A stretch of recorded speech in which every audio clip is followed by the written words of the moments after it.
Oil వేసుకుంటున్నానండి. ఒక చుక్క కూడా వాటర్ వేయకుండా మీకు చేసి చూపిస్తాను ఎలా చేసుకోవాలో. టేస్టీగా బాగుంటుంది.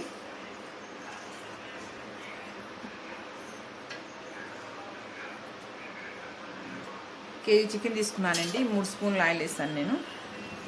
నాన్ వెజ్ కాస్త ఆయిల్ ఎక్కువ తీసుకుంటుంది. ఆయిల్ తాగిందండి. కేజీ తీసుకున్నానండి. 2 బిర్యానీ ఆకులు వేసాను. ఆనియన్స్ వేసుకున్నాం. పచ్చిమిర్చి 4 తీసుకున్నానండి.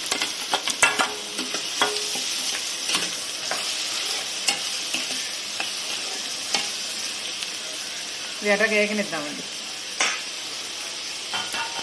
ఇదిగోండి ఆనియన్స్ వేగుతున్నాయండి. అయిపోవచ్చిన దగ్గరకు వచ్చింది. చికెన్ వేస్తాను.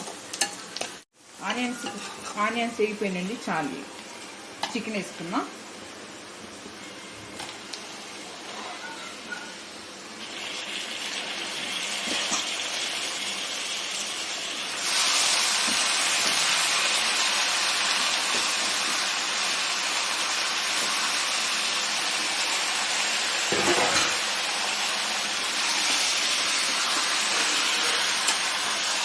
నండి దీనిలో ఇప్పుడు ఏమీ లేదు. కొంచెంసేపు ఉడకనివ్వాలండి. దీన్ని వాటర్ అంతా వచ్చేదా కుక్ అయినా తర్వాత తీసుకుందామని. సిమ్లో పెట్టే కుక్ చేసుకోండి. కొంచెంసేపు నాకు హైలో పెట్టండి. హైలో సిమ్లో దీన్ని కుక్ చేసుకుంటూ ఉండాలి. సైజ్ చిన్న టమాటాలు 2 తీసుకున్నానండి. వేస్తున్నాను. వేయించుకోవడం కన్నా ఇలా వేసుకుంటే టమాటాలో వాటర్ దీని వాటర్ కలిపి ఉడికితే టేస్ట్ ఉంటుందండి.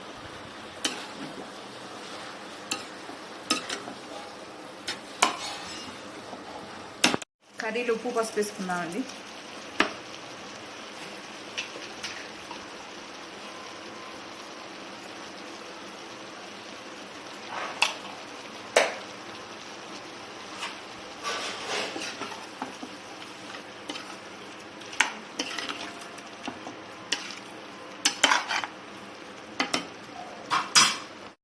అల్లం వెల్లుల్లి పేస్ట్ వేస్తున్నాను.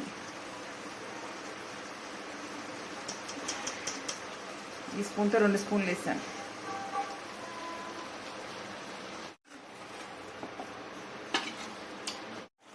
కొత్తిమీర వేస్తున్నానండి. పుదీనా వేసాను. ధనియాల పౌడర్ వేస్తాను. ఇది కూడా ధనియాల పౌడర్ వేస్తున్నానండి. పచ్చివేనండి మిక్స్ చేసిన ధనియాల పౌడర్ వేస్తున్నాను. స్పూన్ వేసి కొంచెం వేసుకున్నాను.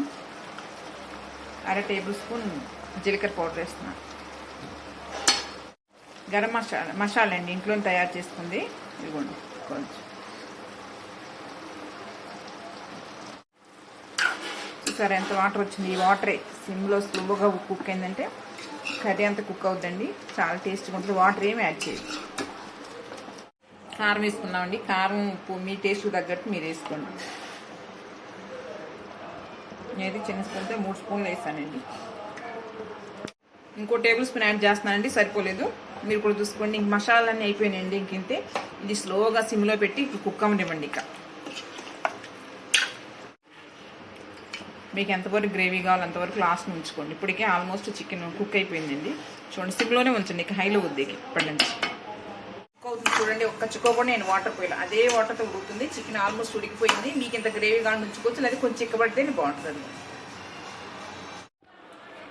ఇదిగోండి చికెన్ కర్రీ దగ్గరికి వస్తుందండి. ఇంక ఇందులో ఒక కొత్తిమీర కొంచెం వేసుకోవాలి. ఇంకంతే. ఇంకొక కొంచెం ఉడకనిద్దామండి. మీకు గ్రేవీగా కావాలంటే ఇలా ఉంచుకోండి. ఇంకా మాకు దగ్గరకు వచ్చేయాలంటే ఇంకొంచెం దగ్గరికి రానిచ్చుకోండి. కర్రీ అయితే అయిపోయిందండి. చాలా టేస్ట్గా ఉంది. అంతకుముందు అప్లోడ్ చేసింది ఏంటంటే పచ్చికారం వేసి చేశాను చికెన్. ఇది మామూలు సాంబార్ కారం వేసి చేశాను. మీరు వండుకొని మీరు కూడా చాలా టేస్ట్గా ఉంటుంది. మీరు ట్రై చేసి చూడండి. మా వీడియో నచ్చినట్లయితే సబ్స్క్రైబ్ చేయండి, లైక్ చేయండి, షేర్ చేయండి. Thank you.